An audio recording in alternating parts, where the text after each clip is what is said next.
Coronavirus, la pandemia. ¿Cuáles son los síntomas?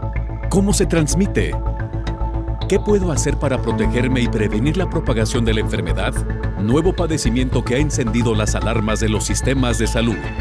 Coronavirus, la pandemia. ¿Cómo le va? Bienvenido a este programa especial Coronavirus, la pandemia. Le recordamos que es una producción especial de la Universidad de Guadalajara que se transmite a través de la señal de Todos, Canal 44, y que llega también a México y América Latina gracias a las señales de las televisoras públicas que nos reciben y que transmiten este programa. Queremos saludar también a nuestra audiencia en Radio Universidad de Guadalajara. Antes de iniciar, las formas de hacer contacto, @Canal 44 TV, nuestra cuenta en Twitter y Facebook. Nos pueden mandar mensajes también a través del WhatsApp en el 33 22 42 06 90. Hoy, un programa sin duda alguna interesante. Estaremos analizando cómo es que este virus ha infectado, dicen los expertos, de manera rápida a los diferentes países, cómo la evolución desde la fase 1 hasta la fase 3 que han vivido algunas naciones, pues se ha generado de manera rápida. Trataremos de explicarlo, por qué se ha dado esta evolución de esta manera. También haremos una parada en Moscú, donde según los últimos datos oficiales, en Rusia se diagnosticaron 7,497 casos de COVID-19 y hoy por hoy se han reportado 58 muertos. Viajaremos a Brasil, donde el presidente Jair Bolsonaro ha mostrado escepticismo sobre la gravedad de los efectos del virus, enviando mensajes contrarios incluso a lo que ha dicho la Organización Mundial de la Salud. Y también iremos a Perú, un enlace directo con nuestros compañeros reporteros. Iniciamos con la entrada a la fase comunitaria de COVID-19. Existe el riesgo de que países de América Latina puedan tener un mayor riesgo mortal ante los brotes epidémicos que se registran y un sistema de salud, como ya lo hemos explicado, frágil en general en todos los países de este continente. En un abrir y cerrar de ojos, los países fueron invadidos. A pesar de la advertencia anticipada, ninguno imaginó la velocidad con que serían atacados. Diciembre de 2019, Wuhan, China, inicio de la pandemia COVID-19. Enero de 2020, la Organización Mundial de la Salud advertía de que podría originarse una epidemia internacional y declara emergencia de salud global con 27 países infectados. En febrero, la salud pública internacional cambió su rostro. En un parpadeo, COVID-19 agarró más potencia de lo que se imaginaban los científicos. 11 de marzo, la OMS declara la pandemia COVID-19 con 118,000 infectados, con 4,292 muertes, y la enfermedad se había extendido en 113 países, siendo el segundo epicentro Italia, con una catástrofe sanitaria que continúa hasta hoy. A casi un mes de la declaración pandémica, el virus se ha multiplicado por 12 y elevado la tasa de letalidad de 3,63 a 5,37%, con un registro de 4,300 defunciones en el mundo. En la cúspide de COVID-19 están los países Estados Unidos, España, Italia, Francia, Alemania y China, que brincaron en cuestión de semanas de una fase 3 comunitaria a la pandémica 5 y 6. Esto es cuando se llega al pico más alto. Tal es el caso estadounidense, que sobrepasó 4 veces el número de enfermos a los que registra China. Sin embargo, aún se teme que esto se eleve. En este camino está la entrada inmediata a la fase de transmisión comunitaria a la región Américas. El futuro de la pandemia en estos países causa incertidumbre a pesar de la implementación de las medidas restrictivas como cuarentena, aislamiento social, toque de queda, entre otras, debido a que tienen como enemigo brotes epidémicos, desplazamientos, migración, falta de agua y un sistema de salud débil. Los primeros casos en América Latina comenzaron en los últimos días de febrero. El COVID-19 busca concentrar su poder. A pesar de las barreras establecidas, existe el riesgo de un oleaje mucho más mortal, informó Isaura López Villalobos. Nos trasladamos a Ginebra, Suiza. Nuestra compañera Isabel Saco, corresponsal de la agencia EFE, nos informa sobre la información actual o sobre el reporte más actual de la Organización Mundial de la Salud. Isabel, te saludamos y te escuchamos. Hola, ¿qué tal? Buenos días, Belén. Buenos días a todo el auditorio de Canal 44. Los casos confirmados de coronavirus en el mundo han llegado al día de hoy a 1.317.000, de los cuales más del 80% corresponden a Europa y América. Las víctimas mortales del COVID-19 son más de 74.000, según el recuento que desde Ginebra ofrece a diario la Organización Mundial de la Salud. En Europa, la pandemia da señales de empezar a ceder, pero a pocos, así que los enfermos críticos siguen llegando a los hospitales y las muertes siguen aumentando, aunque a un ritmo menor que en las últimas 3 semanas. La excepción a esta mejora un día más es España, donde en las últimas 24 horas hubo un repunte, con 757 nuevas muertes y un total de 146.000 infectados.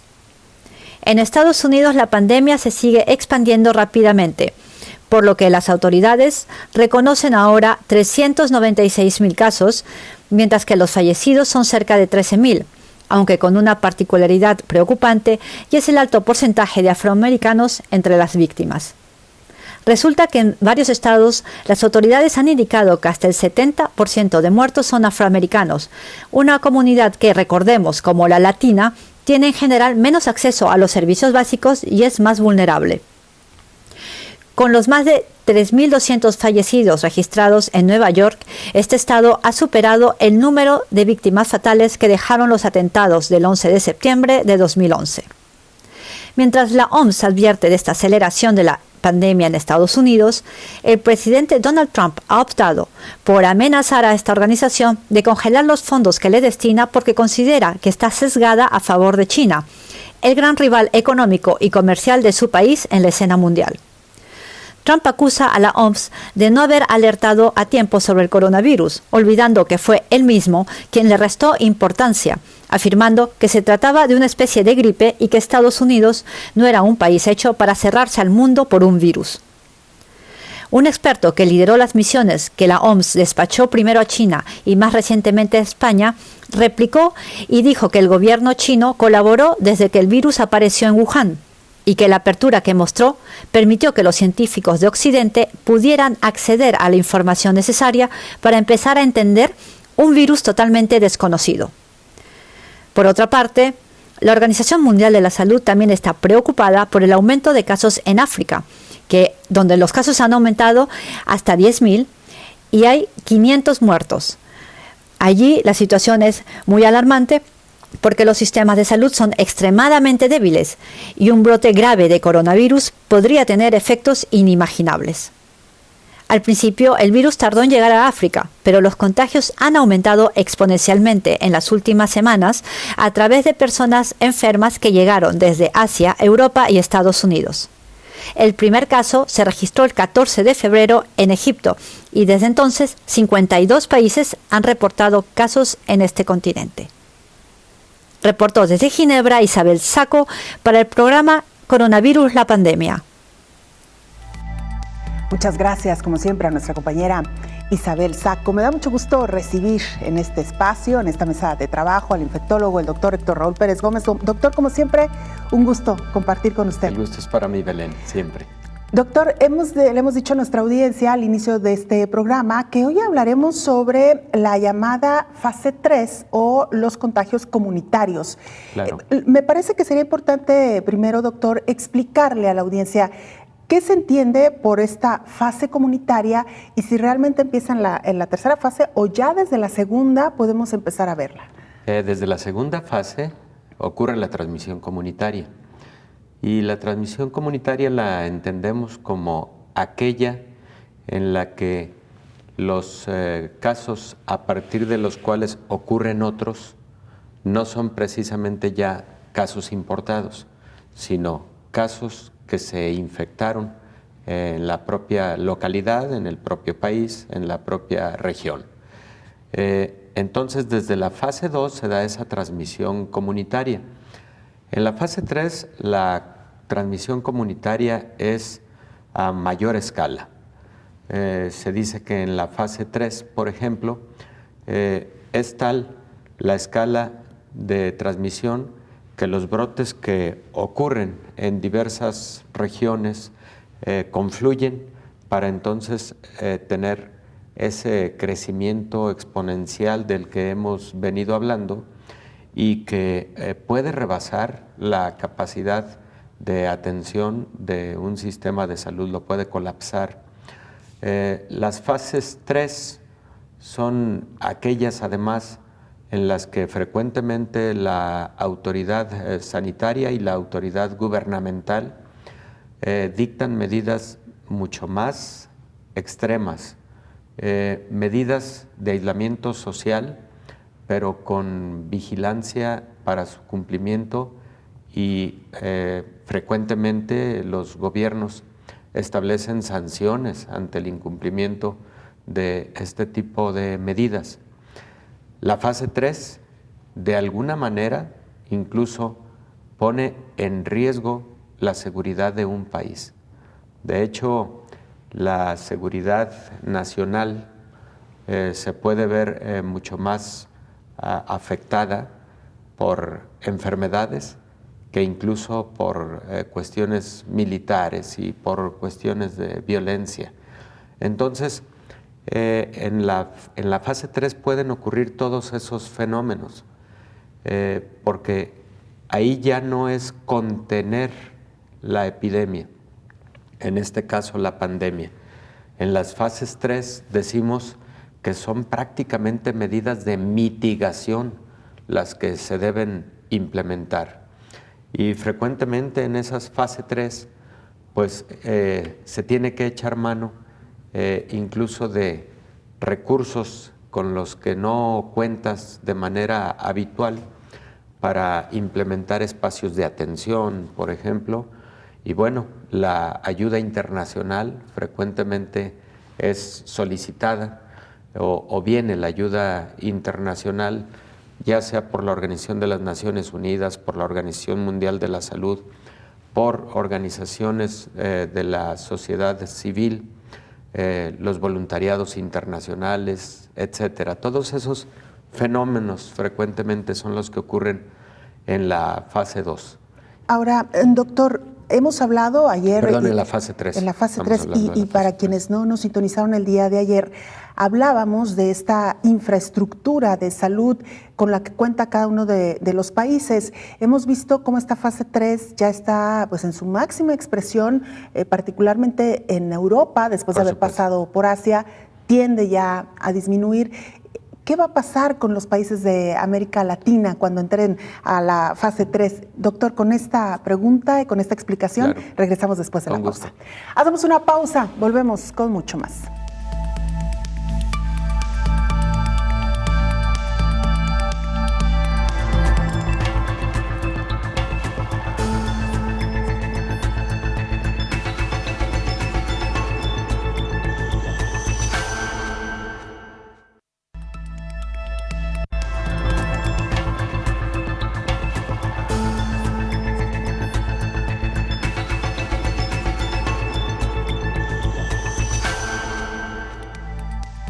Y cuando vemos que la fase 3, esta de la que hemos hablado, donde se da el mayor número de contagios comunitarios en los países, está pues en su máxima expresión en países europeos, también hay que decirlo, algunos de ellos comienzan lentamente a salir de la misma. La Unión Europea ha empezado ya el monitoreo para el manejo de casos de COVID-19 país por país. La Organización Mundial de la Salud en Europa lanzó una herramienta digital sobre el comportamiento de los países de la región en el manejo de la pandemia COVID-19. En el sitio web de monitoreo de respuesta del sistema de salud se puede comparar lo que hacen los países respecto a prevenir la transmisión, proveer servicios de salud efectivos, asegurar la infraestructura y la capacidad del personal, pago de servicios, la gobernanza y medidas en otros sectores. Por ejemplo, al seleccionar los servicios de salud efectivos, es posible acceder al manejo de casos de España y Francia. El sistema despliega un documento PDF en el que ambos países dan información al respecto. En el Hospital de París se estableció una televigilancia desde el 9 de marzo para monitorear pacientes que son positivos o que son sospechosos de tenerlo, pero que no tienen síntomas graves. Al 31 de marzo, la plataforma tenía alrededor de 30.000 pacientes atendidos por entre 200 y 300 voluntarios. En España, al comienzo de la crisis se les recomendaba a los pacientes quedarse en casa y tener contacto a través de los centros de atención las 24 horas. Luego, el aumento dramático de los casos provocó que en Madrid haya largas filas de pacientes esperando su turno de acuerdo con el nivel de gravedad, informó Elizabeth Ortiz. Gracias a nuestra compañera Elizabeth Ortiz. Regresamos a la charla con el infectólogo, el doctor Héctor Raúl Pérez Gómez. Doctor, antes de irnos a la pausa, nos preguntábamos si Europa, pues hemos visto cómo ha enfrentado esta situación en una etapa 3. ¿Cuál es el pronóstico? ¿Qué se prevé que ocurra en América Latina cuando lleguemos a esta fase 3? Que hay que decirlo, en el caso de México está pronosticado por ahí hacia finales de abril, principios de mayo. Efectivamente. La curva que se ha venido observando, sobre todo en las últimas 2 semanas, sugiere en los modelos matemáticos la predicción de que a finales de abril, principios de mayo, estaremos en un pico máximo de la pandemia en nuestro país. Hay estimaciones de que si no atendemos a las medidas de aislamiento social con mucha disciplina, podemos estar hablando de entre 50 y 60,000 casos. Eso es muy peligroso porque 50 a 60,000 casos implican la posibilidad de que alrededor de 7,500 personas puedan requerir hospitalización. Por supuesto que no ocurre al mismo tiempo, pero de cualquier manera hablar de 7,500 personas, de las cuales probablemente el 7 a 10% de las que requieren hospitalización necesiten unidad de cuidados intensivos, eso habla de una necesidad de un sistema de salud y de infraestructura hospitalaria perfectamente establecido, personal de la salud perfectamente capacitado, porque de otra manera, pues lo hemos comentado, el riesgo de colapso es un riesgo alto.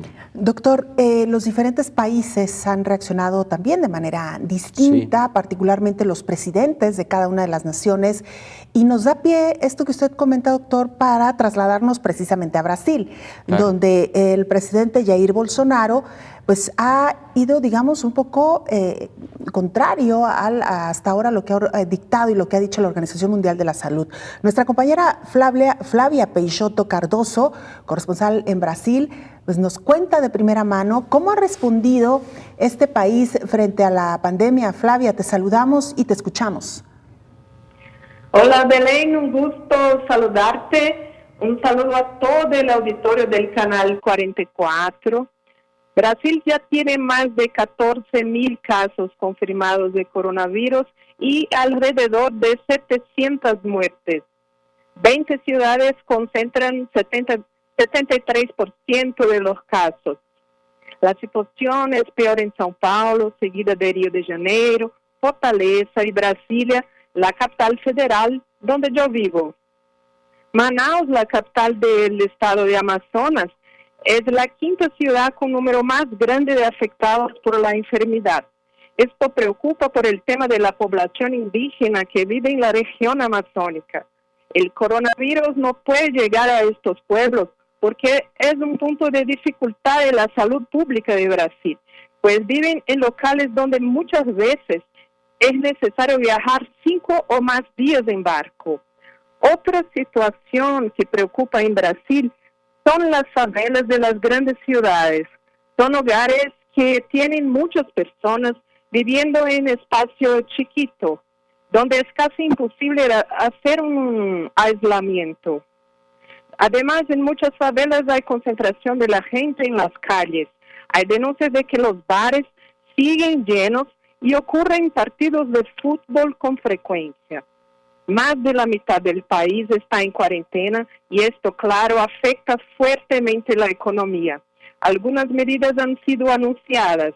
Por ejemplo, una ayuda emergencial de aproximadamente $115 por 3 meses o hasta el fin del periodo crítico a trabajadores informales, desempleados y dueños de microemprendimientos. Otra medida es que el fondo partidario y electoral va a ser utilizado para combatir la pandemia. En la política hay sectores del gobierno y de la sociedad que quieren una cuarentena menos severa y otros que defienden el aislamiento. En este sentido, el presidente Bolsonaro y el ministro de Salud, Henrique Mandetta, están en desacuerdo. Pero el ministro sigue en el cargo hasta el momento. El ministro anunció ayer que va a conseguir comprar más de 1.500.000 máscaras porque faltan equipos de seguridad, especialmente para los profesionales de salud. El desafío también es ampliar la realización de testes en la población del país, que tiene más de 200 millones de habitantes.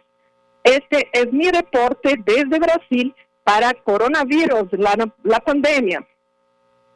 Queremos aprovechar tu presencia para recapitular sobre la actuación del presidente Jair Bolsonaro. Hemos leído algunas crónicas, algunos reportes en el sentido de que pues poco a poco pareciera que el presidente se queda solo en medio de la manera en cómo ha venido manejando la situación. ¿Cuál es la apreciación general y cuál es la reacción que ha tenido el gobierno brasileño frente a esta pandemia, Flavia?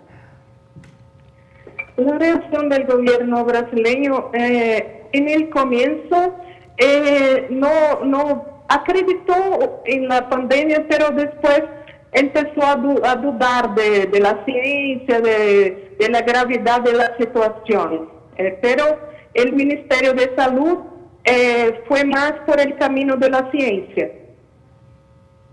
Exacto. Y hoy por hoy hay una respuesta ya mucho más satisfactoria, ¿así lo consideras tú? Digamos, ¿así lo ha considerado el pueblo brasileño? Si la respuesta es más satisfactoria del gobierno federal, ¿es esto? ¿Esta es la pregunta? Correcto, sí. Creo que el gobierno decidió mantener el ministro de Salud porque para no tener más una situación más complicada de que ya está. Pero creo que el gobierno federal, el presidente Bolsonaro, sigue creyendo que la enfermedad no es tan grave y que no es necesaria la cuarentena tan severa. Muy bien. Pero sigue haciendo la cuarentena. Muy bien, Flavia, ha sido un gusto dialogar contigo. Si nos lo permites, estaremos regresando contigo en futuras ocasiones. Gracias. Gracias. Hasta luego. Ella es Flavia Peixoto Cardoso, corresponsal en Brasil. Y bueno, pues con este panorama, doctor Héctor Raúl Pérez Gómez, infectólogo, de cómo han respondido los diferentes países ante la pandemia. Hay que decirlo, el presidente Jair Bolsonaro, como la propia Flavia lo ha dicho, creía al principio que esta pandemia no era tan grave como se pintaba en el mundo, y de ahí algunas respuestas tardías. ¿Cómo han respondido en general los países de América Latina frente a esta situación, doctor? Bueno, el caso de Brasil, hay que decirlo, es un caso de respuesta lenta, en mi opinión. Ya hemos visto el número de casos. De hecho, es el país más afectado por la pandemia. Fue el primero que registró casos y es el que lidera hoy por hoy. Efectivamente. Que ha llamado también la atención, doctor, por ejemplo, cómo inició Brasil y a los poquitos días México, a los 2-3 días México reportaba su primer caso. Y nos hemos separado de esos primeros lugares, ¿no? Sí, definitivamente el número de casos que ha tenido Brasil, como igual las letalidades no se comparan. Por fortuna, en México estamos en alrededor de 2.800 casos y estamos con prácticamente 140 muertes. Pero es muy importante aprender de esas lecciones y, aprendiendo de esas lecciones, oportunamente estar interviniendo en diversos frentes para lograr la contención. Hemos platicado mucho el caso de Corea del Sur como un país cuyas acciones fueron oportunas, pero además severas, verticales, y dieron como buena consecuencia el que contuvieran la pandemia en poco tiempo. Vemos en el otro extremo el caso de Inglaterra.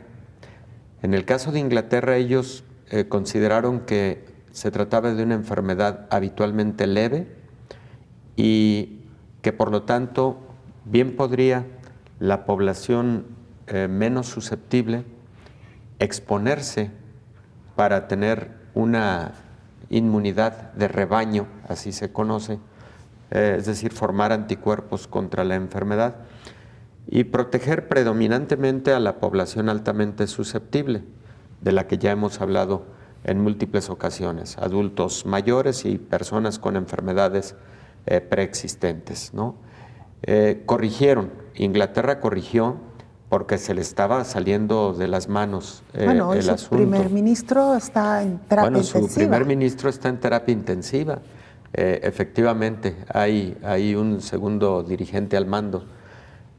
Y creo que es una mujer, ¿verdad?, quien está en estos momentos al frente del gobierno inglés.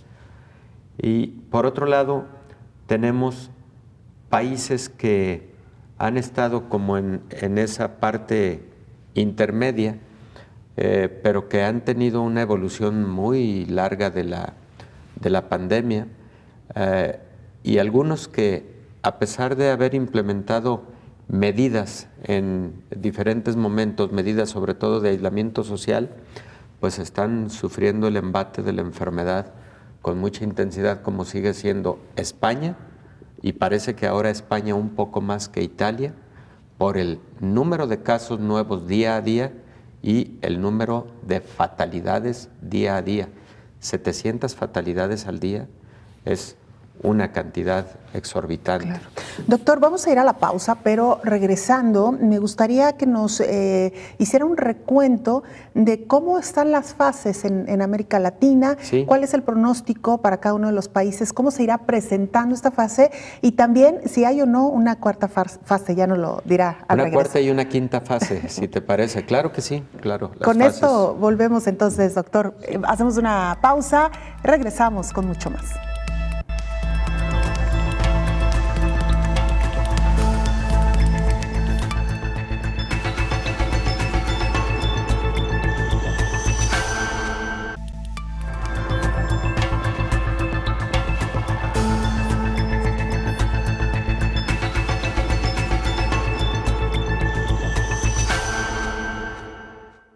Rusia fue un país que durante algunas semanas pudo mantenerse a salvo del contagio de la pandemia por coronavirus. Llamaba la atención, era un caso que llamaba la atención a nivel internacional. Finalmente, pues la pandemia llegó, como ha ocurrido en una cantidad importante de países, y las autoridades rusas siguen hoy por hoy muy de cerca la situación en torno a la propagación del coronavirus, ya que el pico de la epidemia en Rusia aún no se ha superado. Hola, ¿qué tal? Buenos días, Belén. Buenos días a todo el auditorio de Canal 44. En Rusia las cifras de contagios están aumentando rápidamente. En los 2 últimos días hemos registrado un incremento por encima de 1.000 casos positivos. Actualmente contamos casi 8.700 enfermos de la COVID-19 y 63 fallecidos. Como puedes ver, estos datos son inferiores a los de otros países. Si bien, como ocurre en otros rincones del mundo, es imposible saber hoy por hoy el verdadero alcance del coronavirus en Rusia. Hay que decir que el país hace un gran esfuerzo para efectuar test a la población. Hasta la fecha se han realizado más de 900.000 pruebas de coronavirus y las autoridades mantienen bajo observación médica a más de 180.000 personas.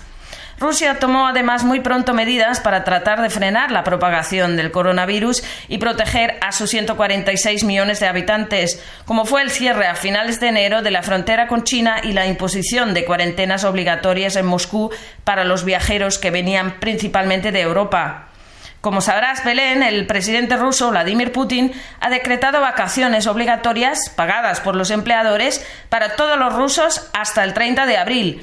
Y en Moscú, ciudad con 13 millones de habitantes y epicentro de la pandemia, con casi 6.000 casos y 31 muertes, rige un confinamiento estricto.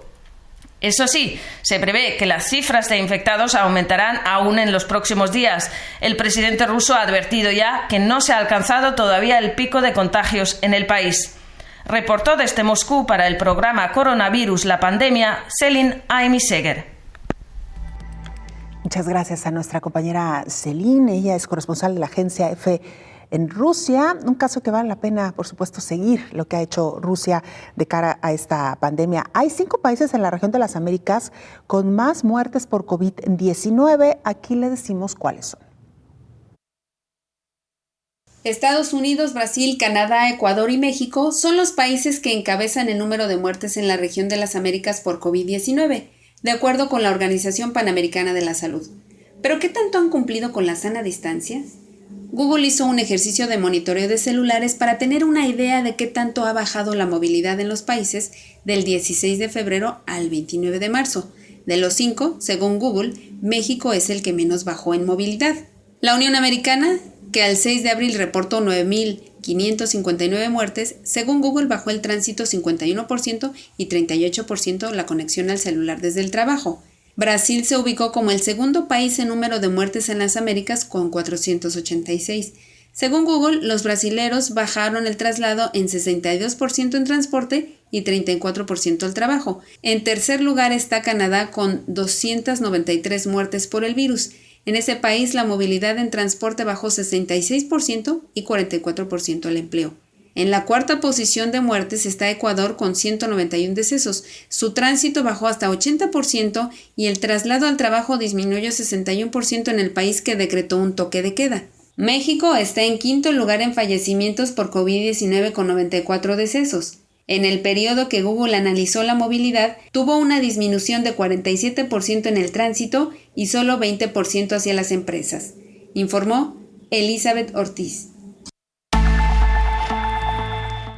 Doctor Héctor Raúl Pérez Gómez, infectólogo, antes de irnos a la pausa, le preguntaba, ¿cuáles países en América Latina ya han entrado o están entrando a la fase 3? Y sería también interesante, doctor, que nos contaran qué consisten las fase 4 y la fase 5.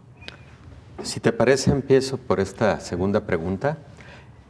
Recordemos que en la mayor parte de pandemias ocurre el gran número de casos como una primera ola, llamémosle así. Después empieza la mitigación de la pandemia, pero algunos meses después o algunas semanas después pueden ocurrir de nueva cuenta brotes como un segundo crecimiento de la patología, lo que llamamos una segunda ola. Y esto lo vimos en la pandemia del 2009, por ejemplo. Ocurrió aproximadamente entre 8 y 12 meses después de que parecía mitigada la enfermedad.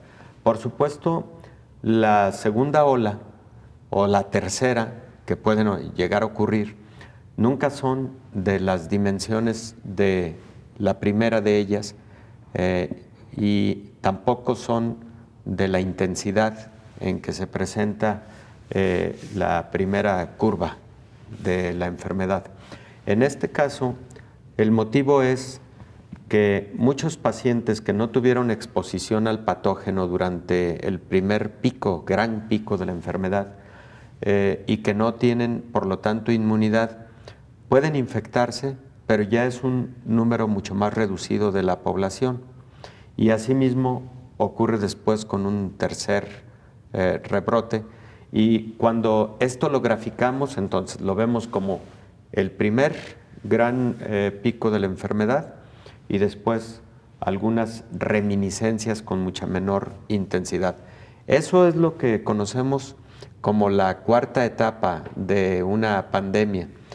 Y la quinta etapa es, como en el caso del enfermo, cuando está en la fase de recuperación, es cuando está en la fase de convalecencia.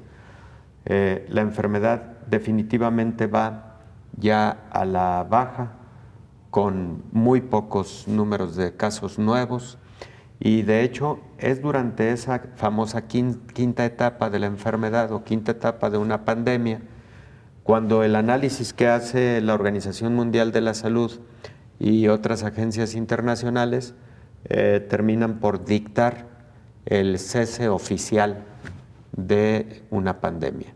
¿Qué se requiere para que eso ocurra? En primera instancia, que no existan ya esos picos de reminiscencia de la enfermedad, pero también en términos generales se considera a un país, a una ciudad, a una región libres de epidemia o pandemia cuando no hay un caso nuevo durante lo que son 2 periodos de incubación de esa enfermedad. El periodo de incubación máximo de esta enfermedad de COVID-19 son 14 días. Entonces, 2 periodos de incubación son 28 días. No sé si la Organización Mundial de la Salud va a utilizar ese mismo criterio. En otros momentos se ha utilizado. 2 periodos de incubación sin que exista un caso nuevo en una región, etcétera.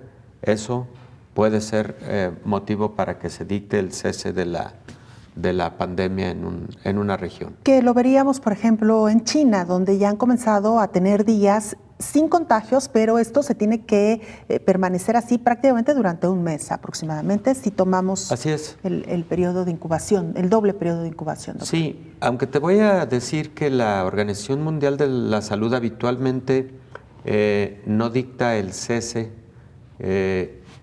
sino hasta frecuentemente 1 o 2 años después, porque se tienen que analizar muchos detalles. China, por ejemplo, es de los países que ha logrado la contención de la enfermedad, tiene menos de 50 nuevas infecciones diarias. Sin embargo, en días pasados empezaron a anunciar el surgimiento de nuevos picos. Ellos lo atribuían a que ahora eran casos importados, pero digo, sí, se tiene que analizar todo eso, porque China es de los países que pudiera estar en esas fases de reaparición de brotes de la enfermedad. Doctor, ¿qué países de América Latina entraron ya a la fase 3? Bueno, indudablemente México, Brasil, que es el que encabeza las estadísticas, Ecuador, Panamá,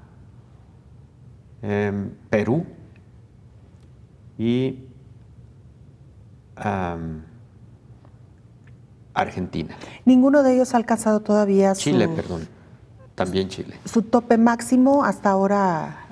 No, en todos los países de América Latina sigue la curva ascendente, y en todos los países de América Latina se está, porque no tengo conocimiento de que alguno esté en fase 3, pero en fase 2 se encuentran la mayor parte de Estos países. Que nos acaba de mencionar, entonces ¿están todavía en fase 2? En fase 2. En fase 2. Sí. ¿Ninguno de ellos todavía en América Latina? No recuerdo que alguno de ellos esté clasificado en este momento en fase 3. Entiendo que hacia allá vamos, de acuerdo a los pronósticos, sí, y quizá por el número, por las fechas en que fueron apareciendo los brotes, quizá todos empezaríamos como a entrar a la fase 3 casi al mismo tiempo. Podría ocurrir que vayamos en ese orden cronológico con que fueron ocurriendo las cosas. En el caso de Brasil, por ejemplo, aun cuando encabeza el número de casos entre los países de América Latina y el número de fatalidades, que son alrededor de 750, 800 muertes, hay que recordar que es un país con una gran extensión territorial. Hay que recordar que es un país con un muy alto número de población, y hay que recordar que esta enfermedad está afectando prominentemente a las zonas metropolitanas. Claro, las grandes ciudades. Las grandes ciudades. Doctor, para irnos a la pausa, en su opinión, ¿hay algún país en América Latina que haya respondido mejor, que esté conteniendo mejor esta pandemia? Yo creo que el país que está conteniendo mejor esta pandemia es México. entre los países de América Latina. Estamos en un momento en el que el gran reto es la mitigación de la enfermedad y el aplanamiento pronto de la curva. Estamos en el momento en que se empezarán a evaluar apenas cómo han resultado las medidas adoptadas, sobre todo de aislamiento social. No lo sabemos todavía con cifras exactas y contundentes. Sería muy pronto, pero lo vamos a saber seguramente entre los últimos días de abril y durante el mes de mayo. Las primeras semanas de mayo. Ahí es en donde lo vamos a saber. Doctor, hacemos una pausa. Claro que sí. Si me acompaña, hacemos una pausa, regresamos con mucho más.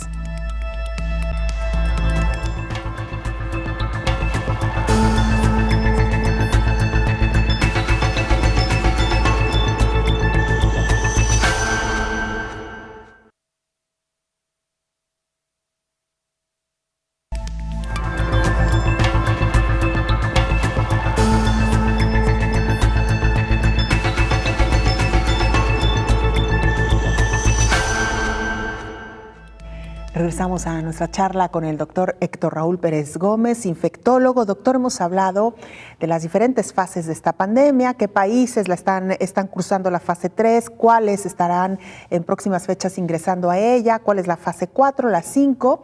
Y doctor, en medio de estas acciones que han echado a andar los diferentes países para contener la pandemia, hemos escuchado hablar mucho de la reconversión de hospitales. ¿En qué consiste esto, doctor? Bueno, es precisamente eso, vocacionar predominantemente a la atención de pacientes con COVID-19, puede ser para cualquier otra pandemia, pero vocacionar específicamente a hospitales para la atención de estos pacientes. ¿Por qué es conveniente la reconversión? Número uno, porque tú puedes establecer todos los momentos de la estrategia de atención de forma más organizada, ser más eficiente en el uso de los recursos y particularmente tener mejor orquestadas las tareas de atención por parte del personal de la salud, que además ha sido altamente capacitado y es calificado para atender esa enfermedad en cuestión, en este caso COVID-19. Entonces, además, en la reconversión de hospitales tú debes tener en consideración lo siguiente, su localización geográfica, porque también debes tener una georreferenciación de los pacientes que se van presentando y de esa manera identificar qué unidades hospitalarias podrían ser mejor adecuadas para esos propósitos de acuerdo al número de casos que se están presentando en la zona, en la región, etc.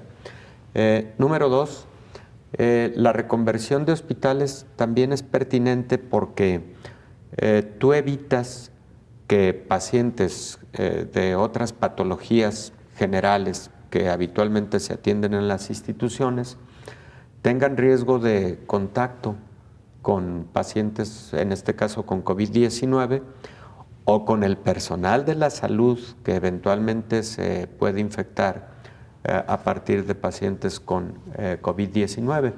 Entonces, por todo ese motivo, por todos esos motivos, es que la reconversión de hospitales es pertinente, es conveniente, se ha hecho en México y es aprovechar de alguna manera la infraestructura, porque en algunos casos estamos hablando incluso de hospitales que posiblemente tienen menor ocupación hospitalaria, y si en la cercanía hay otro hospital que puede encargarse de la atención de todo lo habitual y puede encargarse de la atención de pacientes con COVID, hombre, pues se toma la decisión.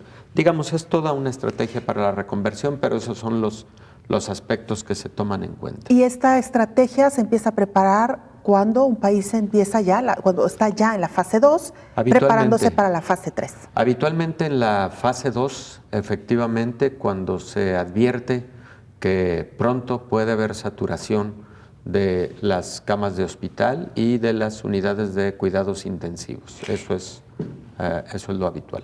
México, como ya lo decía usted, doctor, como parte de este continente, es de los países que han empezado ya con esta reconversión. Doctor, así es. Como siempre, queremos agradecerle su presencia. Muchísimas gracias, Belén. Para mí siempre es un gusto. Para nosotros también, así que pues ya nos veremos en la próxima emisión. Muchas gracias. Muchísimas gracias. Es el doctor Héctor Raúl Pérez Gómez, infectólogo. Mientras tanto, nosotros vamos a Perú. Ahí se encuentra nuestra compañera Ana Romero, corresponsal de Universidad San Martín de Porres en Perú. Por cierto, esta televisora que también transmite este programa. Adelante, Ana, te escuchamos y te saludamos. Hola, muy buenos días, Belén. Soy Ana Romero desde Lima, Perú. Un saludo para ti y para todos los televidentes de Canal 44. Hoy, miércoles 8 de abril, se cumplen 24 días del estado de emergencia y aislamiento social obligatorio decretado por el gobierno de Martín Vizcarra.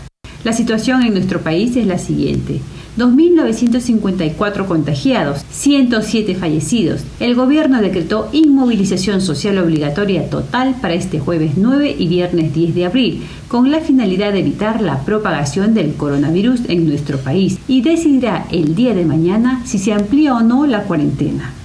Hay personas que no están respetando las medidas y siguen saliendo a las calles irresponsablemente, por lo que ya son 52.000 personas que han sido detenidas por no respetar el aislamiento social.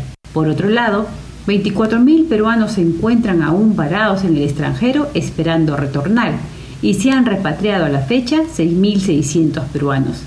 Este lunes 6 de abril se iniciaron las clases escolares a nivel nacional a través del programa Aprendo en Casa del Ministerio de Educación en varias plataformas, radio, televisión y web. Y con gran satisfacción podemos decir que el canal de la Universidad de San Martín de Porres, USMP Televisión, está apoyando gratuitamente con sus contenidos curriculares de tercero, cuarto y quinto de secundaria. Un hecho que hay que resaltar en estos días tristes es el nacimiento de 2 bebés, cuyas madres dieron positivo para coronavirus y que nacieron en buen estado de salud.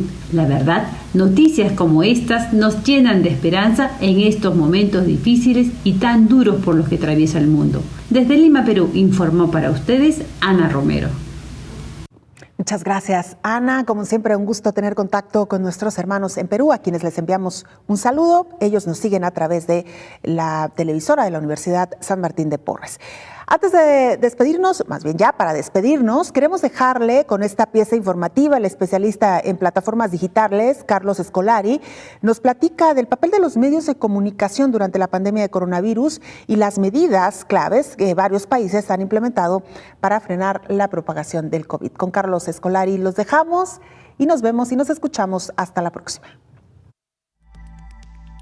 Frenar el movimiento de personas, cerrar temporalmente las fábricas en todo el país y poner en cuarentena la provincia central de Hubei fueron medidas clave para detener la propagación en China del virus COVID-19. Ya desde hace muchos años ellos ya vienen desarrollando sistemas cada vez más sofisticados de pago para facilitar la movilidad en las ciudades o incluso a larga distancia. Y claro, ahí se le agrega también obviamente una capa de control social, de control político. Eso está pasando en varios lugares de América Latina también, ¿no? En 1.400, 1.500 millones de habitantes. O sea, uno está acostumbrado a las grandes metrópolis, Ciudad de México, Sao Paulo, lo que sea, pero allá todo adquiere una dimensión mucho mayor de la que uno, hasta que uno no está allá, realmente no se da cuenta de lo que es y de lo que implica eso. El éxito de países como Singapur y Corea del Sur se le atribuye a las campañas de diagnóstico masivo y también al uso de tecnologías que podrían resultar intrusivas. En una entrevista con el doctor Carlos Scolari, profesor titular en comunicación de la Universidad Pompeu Fabra de Barcelona, le preguntamos si considera que en tiempos de emergencia sanitaria se debería de balancear la utilidad de estas tecnologías y aplicarlas a riesgo de coartar la privacidad. Siempre, en los últimos 200 años, los estados siempre han afinado los sistemas de registración. O sea, si uno quiere recibir atención del Estado, sanitaria, educativa, uno tiene que estar registrado, uno tiene que tener una partida de nacimiento, y ya cuando, esto ya pasó en el siglo XIX, antes la Iglesia apuntaba a los nacimientos, ya desde hace más de casi 2 siglos el Estado empieza a apuntar a la lista de la gente que nace. Son los futuros contribuyentes también, o sea que tampoco nadie se escapa de pagar impuestos. Pero bueno, yo creo que la gran revolución digital le agrega una capa de sofisticación y de gestión de datos y de ulterior control que no es indiferente. Pero yo creo que eso es un proceso que, nos guste o no, hay muchas batallas para dar sobre la privacidad de los datos. Pero yo creo que incluso para gestionar crisis como esta, este tipo de sistemas ayudan. Defender nuestra privacidad, pero también ver que también hay una ventaja en el uso de estas tecnologías. Yo creo que ahí los estados, Europa, las grandes entidades se tienen que involucrar en esto, y no dejárselo a las empresas, justamente. A las empresas solo les interesan nuestros datos para lucrar. En su cuarta semana de cuarentena, el experto en ecología digital y transmedia nos cuenta cómo ha sido el papel de los medios de comunicación durante la crisis y cómo convivir con las fake news. Estar encerrados ahora en cuarentena radicaliza todo eso. Nos enteramos de todo lo que pasa en el planeta, pero en nuestra ciudad, a partir de lo que estamos viendo y consumiendo en los diferentes tipos de medios y plataformas. Este periodo se va a estudiar por los próximos 10 años. Tenemos material, los comunicadores, los sociólogos, los antropólogos, los psicólogos, porque esto que está pasando es una cosa tan brutal, tan radical, tener un tercio del planeta encerrado en sus casas, que bueno... vamos a ver, digamos, pero bueno, esto radicaliza cosas que ya se venían dando, ¿no? Una responsabilidad de los ciudadanos, ¿no? Y las ciudadanas aprender a filtrar, digamos, tenemos que ser más responsables a la hora de retuitear o compartir algo. Pero yo creo que, bueno, a veces también hay un cambio generacional. A veces los jóvenes son un poco más conscientes a veces que los padres o las viejas generaciones, digamos, ¿no? Se ha vuelto monotemático. Claro, desde el punto de vista del consumidor mediático, a veces es agobiante. Uno, después de escuchar todos los días las noticias, pasar de Twitter a la radio, de la radio a la televisión, de la televisión a Facebook, al Instagram y al Zoom y lo que sea, uno termina saturado, ¿no? Dice, quiero verme una película de cowboys, ¿no? En un momento. Pero yo creo que bueno, también los medios acompañaron el discurso de otros actores, ¿no? Si uno ve lo que pasó en Europa, sobre todo en Italia y España, que son los países que hoy están pasando por la situación más crítica, había al inicio había un sentimiento de que esto era muy lejano. Esto pasaba en China. Y eso lo compartían los periodistas, los políticos, incluso algunos epidemiólogos, ¿no? Como decían, bueno, esto vamos a ver cuando llegue acá, puede haber algunos casos. Y después lo que llegó fue un tsunami, ¿no? Otra metáfora, ¿no? Vino el tsunami muy rápido. Claro, América Latina es una ventaja, que corre con 2 o 3 semanas de ventaja. Y yo creo que en ese sentido, algunos países de América Latina han aprendido en parte la lección y se han movido bastante rápido. Otros no. No voy a hacer nombres. ¿Habrá cambios significativos en la manera en la que nos relacionamos? Escolari se despide con un último análisis y exhorta a colaborar juntos para enfrentar esta batalla. Para Canal 44, Dafne Alfaro. Coronavirus, la pandemia.